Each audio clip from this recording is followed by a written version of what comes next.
नमस्कार. मानवी जीवन मूल्य हा आपला यूट्यूब चॅनल चालू केल्यानंतर हा 5वाच एपिसोड आहे. त्यामुळे मी तुमच्या सगळ्यांचे मनपूर्वक आभार मानतो आणि आजचा जो 5वा एपिसोड आहे त्याला आपण सुरुवात करणार आहोत. वेगवेगळे विषय घेऊन आपण हा चॅनल सुरू केलेला आहे. विशेष करून मला एक गोष्ट या ठिकाणी प्रामुख्याने सांगायचं आहे ती म्हणजे आजचा हा चॅनल माझ्या निदर्शनाला आलेला आहे 50+ लोक खूप बघतात. आजचा हा चॅनल मी खास 30 ते 45 या वयोगटातील लोकांनी हा एपिसोड बघावा ही माझी इच्छा आहे, कारण यातनं त्यांना बरेच काही मिळण्यासारखं आहे असं मला वाटतं. ठीक आहे, आपण मूळ विषयाकडे जाऊयात. आजचा आपला विषय आहे मानवाच्या मूलभूत गरजा. काय आहेत मानवाच्या मूलभूत गरजा? रोटी, कपडा, मकान, अन्न, वस्त्र, निवारा.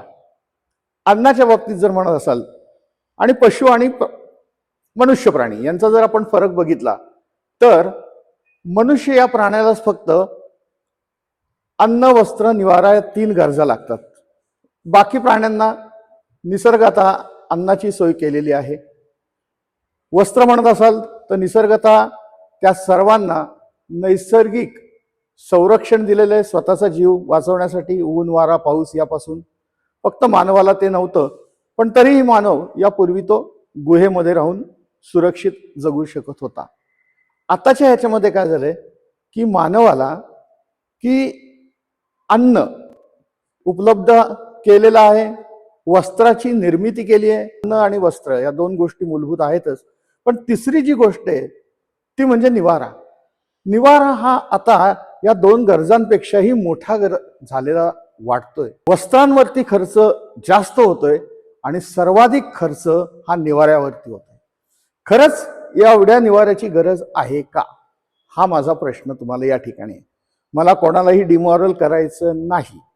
30 ते 40 या वयोगटातले सर्वाधिक लोकसंख्या आपल्याकडे आहे, पण हीच लोकसंख्या सध्या कर्जाच्या ओझ्याखाली दिसते.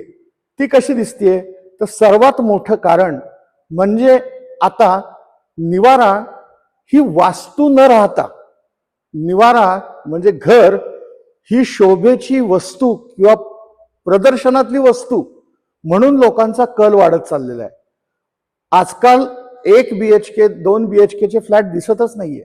वास्तविक पाहता माणसाला शेल्टर म्हणून घर हवंय.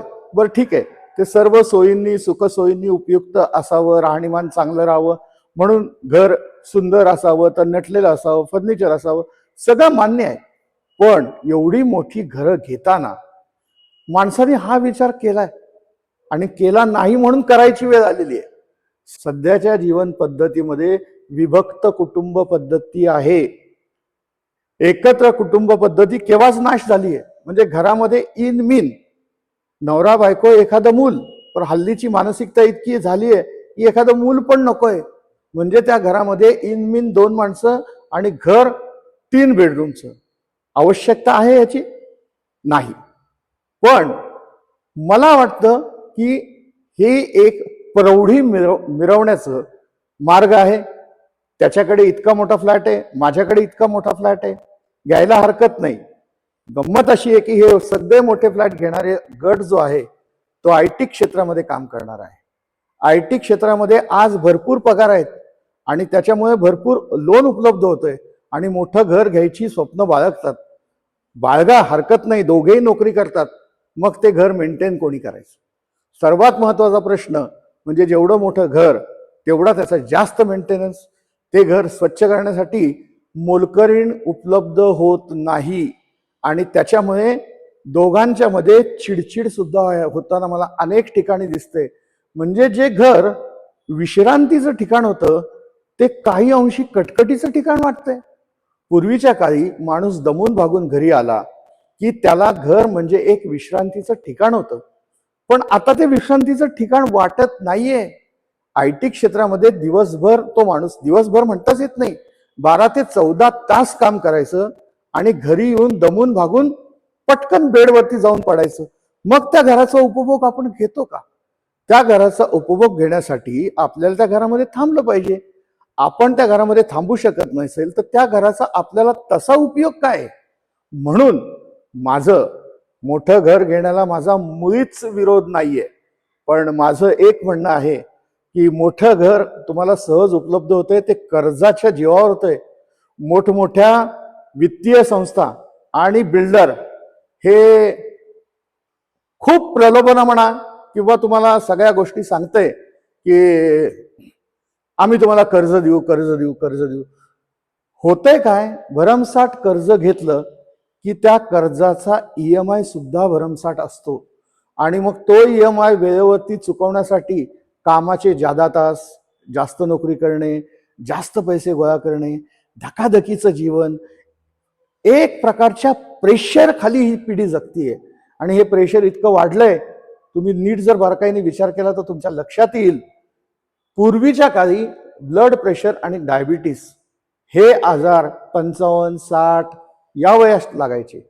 हल्ली डायबिटीस आणि ब्लड प्रेशरचं प्रमाण वयाच्या 30व्या वर्षीपासून इतकं झपाट्याने वाढत चाललेलं आहे. त्यामुळे तुमच्या ह्या शोभेच्या वस्तू तशाच राहत आहेत, पण परमेश्वरांनी जो तुम्हाला हा देह दिलेला आहे तो आतमधनं पोखरत चाललेला आहे.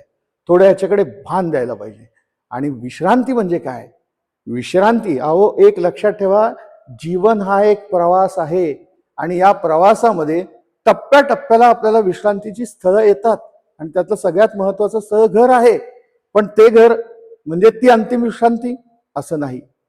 नीट विचार करा. माझे हे वाक्य ऐकताना, व्हिडिओ बघताना काही लोक माझ्यावरती टीका नक्की करणार आहेत, याची मला खात्री आहे. करू देत.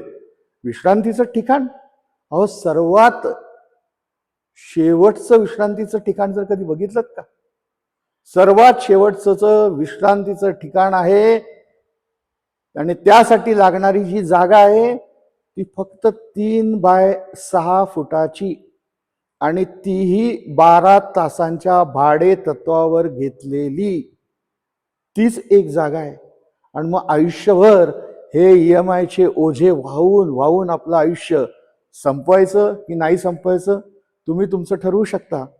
याद रख सिकंदर के हौसले तो भारी थे, जब गया था दुनिया से दोनों हाथ खाली थे. सिकंदर, महान सिकंदर यांनी त्याच्या मृत्यूच्या आधी त्याच्या जवळच्या सहकाऱ्यांना सांगितलं होतं की माझा जेव्हा मृत्यू होईल आणि माझी शवयात्रा, अंतिम यात्रा निघेल, त्यावेळी माझे दोन्ही हात माझ्या तिरडीच्या बाहेर लोंबकळत ठेवा. आणि हे त्यांनी का सांगितलं होतं, तर त्याला हेच सांगायचं होतं की जाताना माणूस रिकाम्या हातानच जाणार आहे. त्यामुळं किती आपण घर, वस्तू, आयुष्य जगा ना, किती सुंदर आयुष्य आहे. कर्जाची ओझी फेडण्यासाठी आपल्याला जन्म दिलेला नाहीये, आनंदाने जगण्यासाठी हा जन्म दिलेला आहे. म्हणून गमतीदार शेवट करतो मी की पूर्वी एक बिल्डर्स होते पुण्यामध्ये आणि ते म्हणायचे घराला घर पण देणारी माणसं. पण आज सांगू खरी परिस्थिती, आज घराचं घरपण नेणारी माणसं झालेली आहेत. तुम्हाला कळत नाहीये, तुमचं सुंदर आयुष्य या कर्जाच्या ओझ्याखाली दबून चाललंय. राग आला तरी चालेल, पण हा व्हिडिओ तुम्हाला नक्की थोडासा विचार करायला भाग पाडेल. याच अपेक्षेने मी तुम्हाला पुन्हा पुन्हा सांगतो, व्हिडिओ बघा, आवडला लाईक करा, सबस्क्राईब करायला विसरू नका. धन्यवाद.